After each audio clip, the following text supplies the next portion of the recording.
We've actually read this letter where the Maharaja says that, he had not decided whether to be independent or join the That Dominion. was the only part which was read, my lord. I would like your lordships to read, my lord, at page 8, 2 paragraphs, my lord, which were, my lord, not. Yeah, he refers to the mass infiltration and other things. So kindly see the first.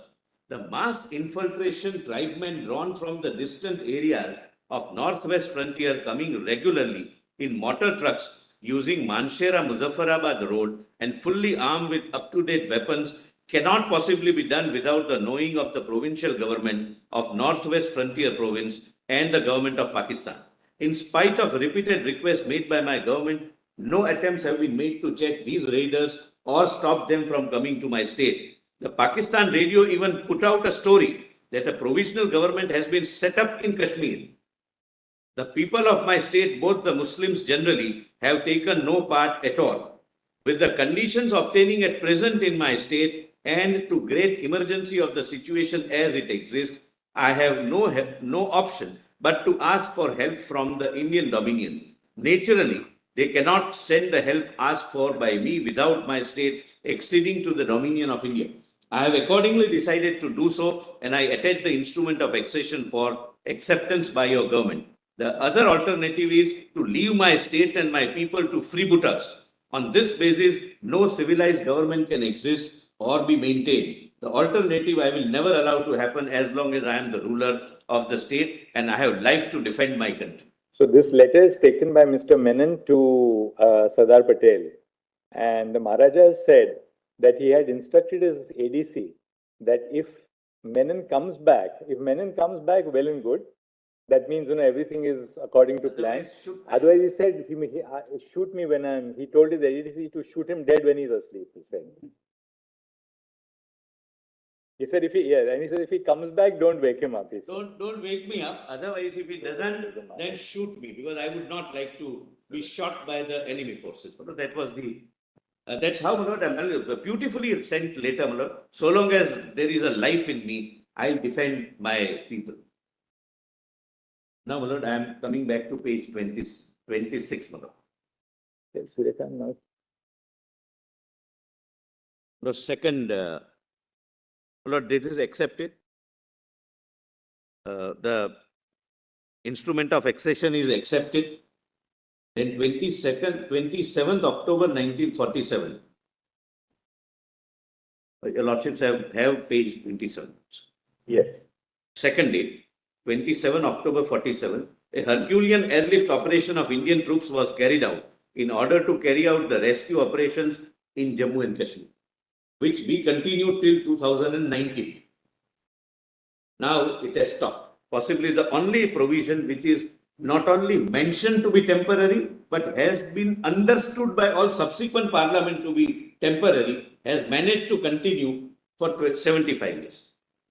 The moment Jinnah heard that India has accepted Jammu and Kashmir accession and Indian troops had been airdropped into Kashmir, he gave orders to General Gracie, acting commander-in-chief in Pakistan Army. General Gracie represented his inability to issue any instruction without approval of the Supreme Commander. Field Marshal so-and-so informed Jinnah that considering the fact that Jammu and Kashmir had signed an instrument of accession, it would not be possible for British officers serving in Pakistani army to enter Jammu and Kashmir. Thereafter, Jinnah invited Nehru to Lahore to discuss the Kashmir problem. Lord, now how, Lord, this is averted. Lord, the diplomacy at its best. Mountbatten was eager to accept the invitation and Nehru was inclined to agree with Mountbatten.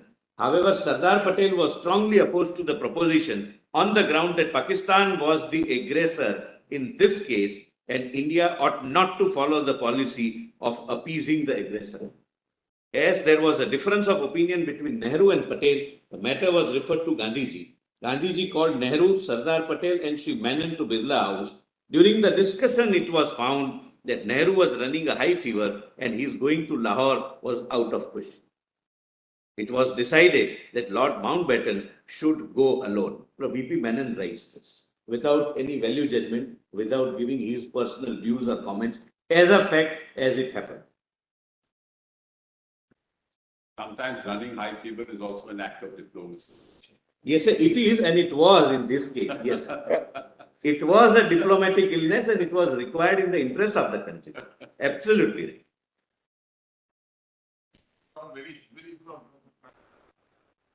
That you should not go. That they are aggressors and we shouldn't be appeasing. Sorry? The illness slip which we normally send to the courts. It was a Something like that. not 5 days. That's what my learned friend is trying to. He was ready to go to Pakistan. The cabinet put its foot down that it can't be that they are aggressor and our prime minister goes crawling to Lahore to meet Jinnah. So now please see. 16/12/1947, Sardar Patel, I am at page 27, last date on that page. Sardar Patel issued a statement. Public has already received through the press and over the radio a fairly clear and detailed picture of the settlement. Your Lordships can come to only the highlighted portion actually. Underlying portion. Democratization of the administration, which has long been the keynote of Congress policy towards the state, has become a pressing problem since August 15. The princes themselves have in many cases begun to realize the spirit of times and have been gradually introducing measures in accord with that spirit. The progress has been in some states low, in other it has been swift, but everywhere it has been sure. Your Lordships can thereafter skip the rest. Then last lines on this. Provincial administration in this process of unification and amelioration so that they may derive the full benefit of this great achievement. Then, white paper, I have just given the summary. Before the Constitution of India came into force, a Herculean task of unionization and democratization, ensuring local popular government in place of hereditary princes was going on. For the said process, instrument of accession and standstill agreements were signed. Thereafter, the policy was followed which involved merging the smaller states that were not seen by the government of India to be viable administrative units either into neighboring provinces or with other princely states to create a princely union. It was felt that smaller states lacked resources to sustain their economies and support their growing populations, impose tax rules and other restrictions impeding free trade, and without integration, the economies of the states would collapse and anarchy would arise if the princes were unable to provide democracy and govern properly. Note, this was done despite the instrument of accession and despite assurances given by the State Department and Lord Mountbatten during the accession process. There were not promises held out, as in one of the judgments referred to, but that judgment is thereafter reconsidered. I'll come to that. That these promises after the Constitution of India comes into force have no meaning. It is the Constitution which is supreme and the only sovereign is we the people of India. But there is a judgment on that. In December 47, princes from the East India Agency and Chhattisgarh Agency were summoned to an all-night meeting with Menon, where they were persuaded to sign merger agreements integrating their states into Odisha, the central provinces and Bihar. Thereafter, 66 states in Gujarat and Deccan were merged into Bombay, including large states of Kolhapur and Baroda. Other small states were merged into Madras, East Punjab, West Bengal, and United Provinces and Assam. 30 states of former Punjab Hill States Agency, which lay near the international border. Similarly, this continued to happen depending upon the geographical situation, but